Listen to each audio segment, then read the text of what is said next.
இல்ல, நான் ஒண்ணு கேட்கிறேன். இந்த கருத்து கணிப்பு சொல்றாங்கல்ல, கருத்து கணிப்பு. சீமானு இந்த கணக்குலயே இல்ல, எண்ணிக்கையிலயே இல்ல. திமுகவுக்கும், அண்ணா திமுகவுக்கும், இல்ல விஜய்க்கும் தான் போட்டின்றானுங்கல்ல. யாருக்காவது இந்த கூட்டணியில இருக்கிற எந்த கட்சியாவது, இல்ல திமுக கூட இருக்கிற 16 கட்சிய கேட்கிறேன். நாம் தமிழர் கட்சியோட நின்னு, தனியா ஒத்தைக்கு ஒத்த நின்னு, போட்டி போட்டு ஜெயிச்சிடுங்க பார்க்கலாம். என்கிட்ட ஒத்தைக்கு ஒத்த நின்னுருந்தா அந்த கட்சியே கலைச்சிட்டு போயிடுறேன்னு சொல்றாருல்ல. என்ன நினைச்சுக்கிறீங்க? ராணுவ கட்டுப்பாட்டோட ஒரு கட்சியை வச்சிருக்காரு. சீமானோட தம்பிங்க உலகத்துல எவனும் இவ்வளவு இந்த கட்டுப்பாடோட எந்த கட்சியை எவனையும் நடத்துனது நான் பார்த்ததே இல்லை. இப்ப மாநாடு நடத்த போறாரு February 21. இந்த மாநாட்டை பார்த்து கத்துக்கிற உலகமே கத்துக்கணும். சீமானோட தம்பிங்க நடத்துற மாநாடு எப்படி நடத்துறாருன்னு பாருங்க. யாருமே இவ்வளவு ஒழுக்கமா நடத்தி இருக்கவே முடியாது மாநாட.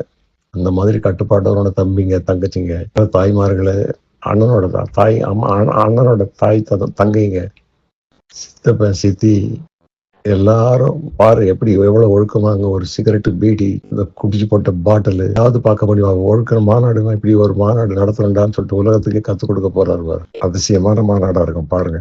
நானும் இத்தனை ஆண்டு காலம் அரசியலை கவனிச்சுட்டு இருக்கேன். இது ஒரு சின்ன அவ்வளவு ஒண்ணும் எனக்கு அரசியல் தெரியாத ஆளா இருக்கலாம். ஒத்தைக்கு நின்று ஜெயிச்சிடுங்க பார்க்கலாம். எனக்கு 68 வயசு ஆயிடுது. என் வயசுல சொல்றேன், எத்தனையோ கட்சிகளை பார்த்திருக்கிறேன். எந்த கட்சியாவது சரித்திரத்துல தனியா நின்று 234 தொகுதியில நின்று போட்டி போட்டு ஜெயிச்சிருக்கா? சொல்லுங்க பார்க்கலாம். நிக்கிறாரு பாருங்க. யாருங்க எந்த காலத்துல 234 தொகுதியில 117 தொகுதி மகளிருக்கு, அதுவும் ஜாதி பார்க்காத, பொது தொகுதின்னு தனியா ஒதுக்காத, இந்த இடத்துல இந்த ஜாதி தான் மெஜாரிட்டி இருக்குது, அந்த ஜாதியும் பார்க்காத, யாரையாவது எப்பயாவது நிறுத்தி தேர்தலில் கலந்துருக்காங்களா? எந்த சரித்திரத்துல யாரு கிடையாவது நின்று ஜெயிச்சிருக்கா? யார் மேலேயாவது ஏறி நின்றுதான் ஜெயிச்சிருக்கு இது வரைக்கும். பாப்பானை திட்டுவீங்க, பாப்பா கூட கூட்டணி கூட இருப்பீங்க. 1967லயே ராஜாஜியே திட்டுறீங்க, நீங்க பாப்பானை திட்டுறீங்க, ராஜாஜி கூட கூட்டணி சுதந்திர கட்சியோட நின்று அந்த காலத்துல அண்ணா காலத்திலேயே நின்று ஜெயிச்சிருக்கீங்க. பெரியாரை திட்டுறதுக்கு உங்களுக்கு கோபம் வருது. பெரியாரை நீங்களே திட்டிக்கிறீங்க. கலைஞரே திட்டிருக்காரு பெரியாரு. நானும் பெரியார இப்ப உலகத்துல பெரிய தலைவன் தான் நினைச்சிட்டு இருக்கிறேன். பெரியாரு சிறியார் ஆகிட்டார். ஈரோட்லயே நிற்கும் போது ஈரோட்டுல பிறந்த பெரியாரோட மண்ணுன்னாரு. 77ல இருந்து ஆட்சி நடத்துற அதிமுக அவங்களே போட்டி போடல, விஜயும் போட்டி போடல, வீரமா பேசிட்டு இருக்காங்க. நிக்கிறாருல, யாருக்காவது தைரியம் இருந்ததுன்னா தனித்தனியா நில்லுங்க. எத்தனை கோடி இருந்தாலும் நீங்க ஜெயிக்கிறீங்களான்னு நான் பாக்குறேன். இத்தனை வருஷம் நான் திமுகல இருந்துட்டு நான் இப்படி பேசுறேன்னாக்கா, ஏன்னா கடுமையா உழைச்ச எங்க அண்ணன் ஆயிரவிளக்கு ஹுசேன் எவ்வளவு உழைச்சாரு. செருப்பா இருந்தார் தலைவருக்கும் கட்சிக்கும். தூக்கமே இல்லாம ஒரு நாளைக்கு 22 மணி நேரம் தூக்கமே இல்லாத அப்படியே இருந்து ஓடி இருக்காரு. 1000 விளக்குன்னு, அற்புத விளக்குன்னு சொன்னார் கலைஞர். கலைஞரோட செருப்பா இருந்தாரு. கட்சிக்கு நாயா இருந்து உழைச்சாரு. அவங்க 2 பிள்ளைங்களையும் ஒண்ணுமே கட்சியில கட்டுக்கல, அவ்வளவு கஷ்டப்படுறாங்க. 4 பிள்ளைங்களையும் 4 பொண்ணு பிள்ளைங்களையும் அப்படியேதான் இருந்து அப்படியேதான் இருக்கிறாங்க. கட்சியில இது சாதாரண ஒரு பொறுப்பை கொடுத்து எப்படி உழைச்சாரு? அவர் மாதிரி உழைச்சிருப்பாங்களா? இல்ல சாதிக் பாட்சா உழைச்சாரு? சாதிக் பாட்சா பிள்ளைய கவனிச்சிருக்கீங்களா? மதுராந்தகத்தார் எவ்வளவு உழைச்சாரு? அவர் மாதிரிலாம் கட்சியில ஒரு வீரபாண்டி எவனும் கிடையாது. வீரபாண்டி ஆறுமுகத்தை எடுத்துக்கங்க, அவரோட பிள்ளைங்க, அவங்களுக்கு எல்லாம் எதுவுமே இல்லை. இல்ல எது தொண்டனுங்க, எவ்வளவு பேர் தொண்டனுங்க, எத்தனை பேர் இருக்கானுங்க. எந்த கட்சிக்காரங்க வாழ வைக்கிறீங்க? செந்தில் பாலாஜியை வாழ வைக்கிறீங்க, இளைஞர் அடிக்க போன சேகர் பாபு வாழ வைக்கிறீங்க, அண்ணா திமுக வந்து முத்துசாமி, ரகுபதியா, என்னங்க நினைச்சாலே கண்ணில் ரத்த கண்ணீர் தாங்க வருது. இல்ல திமுக தொண்டை யாரையாவது வாழ வச்சிருக்கீங்களா? 77ல இருந்து எம்ஜிஆர் ஆண்டு, ஜெயலலிதாவா ஆண்டு சாவர வரைக்கும் வந்து கட்சி அவ்வளவு கட்டுப்பாடோட வச்சுக்கிட்டு உழைச்சி இப்பயாவது பேனர் அது இதுன்னு செவரொட்டி ஓட்டுறாங்க. என்னங்க பெயிண்ட் எடுத்து ரோட்டோட வரைஞ்சோம். என்ன போல எங்க ஊர்ல வச்சு கூப்பிடுதாங்க. நான் யாரையாவது எந்த தொண்டனையாவது, திமுக தொண்டனை தம்பிதுரையில இருந்து, பஞ்சன்ல இருந்து, எத்தனோ பழைய கட்சிக்காரங்க எத்தனோ பேர் இருக்காங்க. யாரையாவது வாழ வச்சிருக்கீங்களா? என்ன உங்க கொடி புஷி இன்னும் கூட தம்பிதுரை இந்த காலத்திலேயே சேர்மனா இருந்தாரு. அவருக்கெல்லாம் வாழ்வு இல்லை, அப்படியே இருக்காரு பாவம். டெய்லி முரசொலி, இன்னையும் அவர் குறைஞ்சது ஒரு 50 வருஷமா முரசொலி படிச்சுட்டு இருக்காரு. அவரும் அதே போல்தான் இருக்காரு. கட்சி எப்படிங்க அவ்வளவுதாங்க அழிச்சிட்டீங்க, வேற ஒண்ணும் இல்லை. நான்லாம் உயிரை கப்பலுக்கு போற கப்பல்ல வேலை செய்யற ஆளுங்க. தேர்தல்லாம் வீட்டுல இருப்பேன். ஆட்சியை திமுக ஆட்சியை 91ல கலைச்சிட்டாங்க. அண்ணா அறிவாலயத்துல இருந்து பேரணி நடத்திக்கிட்டு அப்படியே வரோம்.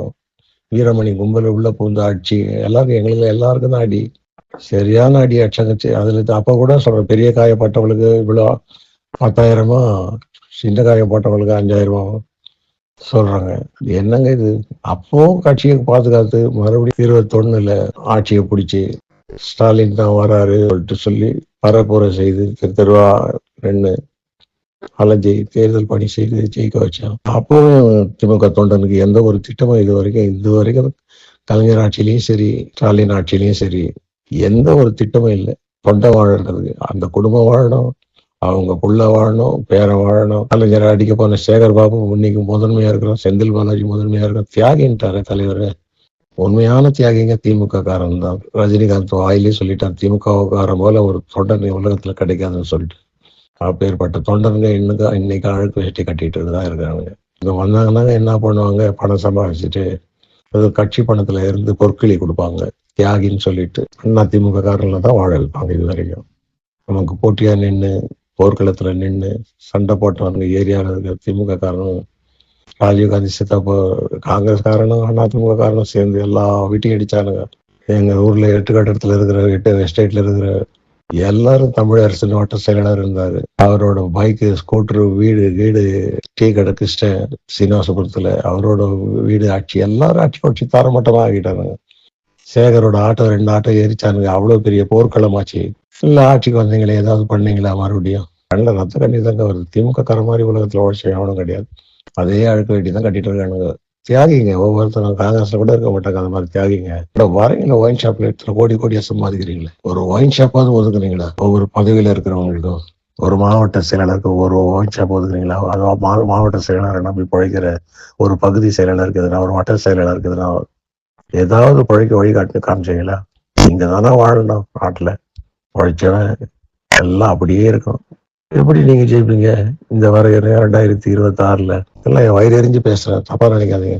இதுதான் சத்தியம், இதுதான் உண்மை. ராஜீவ்காந்தி ஒருத்தன் போய் சேர்ந்தானே அவ்வளவு பெருமையா பேசுறீங்க. காளியம்மாவை பத்தி பெருமையா பேசுறீங்க. தமிழ்னு உயிரை கொடுத்து கட்சியில உழைக்கிறாரு தூக்கம் இல்லாத. எனக்கே ஆச்சரியமா இருக்குது. எந்த தலைவனும் அதை மாதிரி எல்லா போராட்டத்துக்கும் கலந்துக்கிறாரு பத்தி. அவன் தான் தலைவன், அவன் தான் தலைவன். சும்மா 41 பேரை சாவடிச்சிட்டு கேரளால போய் புந்தவெல்லாம் தலைவன் ஆயிட முடியாது. போய் தமிழ்நாட்டு ஆண்டார் ஒரு மாநாட்டையும் நடத்த தெரியல அவனுக்கு. ஒரு பிளான் இல்லை. 12 மணிக்கு வரவன் 8 மணிக்கு வரான். நாமக்கல்ல இருந்த ஜனங்கள் இங்க வர வச்சு கூட்டத்தை காட்டுறதுக்காக நெருக்கடியா வர வச்சு பிளான் வந்ததால செத்துதான். பிளான் இல்லாத சாவடிச்சிட்டு சினிமான்னு நினைச்சிட்டு இருக்கிறான். தமிழ்நாட்டின் சாதாரணமா எவ்வளவு அறிவாளிங்க இருக்கிறாங்க தமிழ்நாட்டுல. உலகத்துக்கே வழிகாட்டுற தமிழனுங்க இருக்கானுங்க நாட்டுல. எழுதி வச்சுக்கிட்டு A4 சீட்டை வச்சுக்கணும். நானே இவ்வளவு பேசுறேன், ஒண்ணுமே இல்லாததான் பேசுறேன். எதுவுமே இல்லாத ராத்திரி 4 மணிக்கு எழுந்து பேசிட்டு இருக்கு. கட்சி நடத்துறாங்க. கட்சியும் புஷி ஆனந்த் ஒரு ஆளு, லாட்டரி சீட்டு விற்கிற மார்டினோட மருமன் ஒரு ஆளு. என்னடா தமிழ் பைத்துக்காரன் நினைச்சுக்கினீங்க? பைத்துக்காரனா நாங்க தான் வாழ்ந்துட்டோம். பைத்துக்கார மாதிரி தான் திமுக ஓட்டை போட்டு தெலுங்குக்காரன்னு தெரியாத உங்க பின்னாடி என் வாழ்வை இழந்துட்டு, நான் மட்டும் இழந்து இல்லை, எல்லா கட்சி திமுக உழைச்சவங்க எல்லாம் தான் இழந்துட்டாங்க. வந்த அண்ணா திமுக காரன் தான் வாழ்றாங்க. இப்போ எவ்வளவு பேரு வயிறா எரியுது. ஒவ்வொரு தொண்டனும் இருக்குது கஷ்டம். அதே வந்துட்டா ஓட்டு ஒரு 1000 2000 கொடுத்துட்டு உங்க கூட தேர்தல் பணி ஆட்டிட்டு ஒரு டீயை குடிச்சிட்டு அது கூட குடிக்க மாட்டாரு திமுக காரன். இது வரைக்கும் எங்க மயிலை பகுதியில அண்ணன் வேலு இருக்காரு, அவர்கிட்ட போய் கேளுங்களேன். இல்ல இதுக்கு முன்னாடி எத்தனை எம்எல்ஏ உயிரா இருக்கிறாங்களே இல்லையா, அவங்க கிட்டயாவது போய் கேளு. நாராயணன் இல்ல ஒரு பகுதி செயலாளர்கிட்ட, ஒரு வட்ட செயலாளர்கிட்ட சீமன் நாராயணன் வந்து ஒரு டீ குடிச்சான்னு சொல்லு. இல்ல ஒரு 100 200 நான் கஷ்டப்படுற காலத்துல இருந்து சொல்றேன். எங்க அம்மா சாப்பாடு வித்துதான் என்ன காப்பாத்தினாங்க. யாருக்கிட்டயாவது போய் சீமன் நாராயணன் ஒரு டீ குடிச்சான், ஒரு 100 ரூபாய் வாங்கினா, ஒரு 1000 ரூபாய் வாங்கினா, இல்ல இங்க கடை வாங்கினான்னு சொல்லு. தன்மானத்தோட எதையும் எதிர்பார்க்காத உழைக்கிறவன் தான் திமுக காரன்.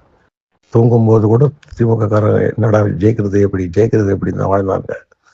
வீட்டுல பெயிண்ட் அடிக்கலாம் கூட தெருவா பெயிண்ட் எடுத்துக்கிற வரைஞ்சது தான் திமுக காரனோட வேலை. இன்னைக்கு அப்படித்தான் வாழ்றானுங்க. என்ன பிரயோஜனம்? ஒண்ணுமே இல்லை. இவங்க நம்ம ஏமாந்தது போதும்.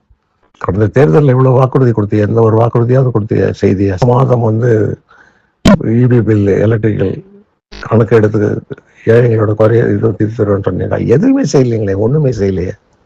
இருக்கிறவனு பிச்சை வாங்க 1000 ரூபாய் கொடுத்துற, மகளிருக்கு 1000 ரூபாய் கொடுத்தாங்க. அந்த மாதிரி எங்களை தமிழ் என்ன நீங்க தான் சொல்லுவீங்க, செய்வதை சொல்வோம், சொல்வதை செய்வோம், செய்வதை சொல்வோம் சொன்னீங்க. ஒத்த சீமான நம்புங்க.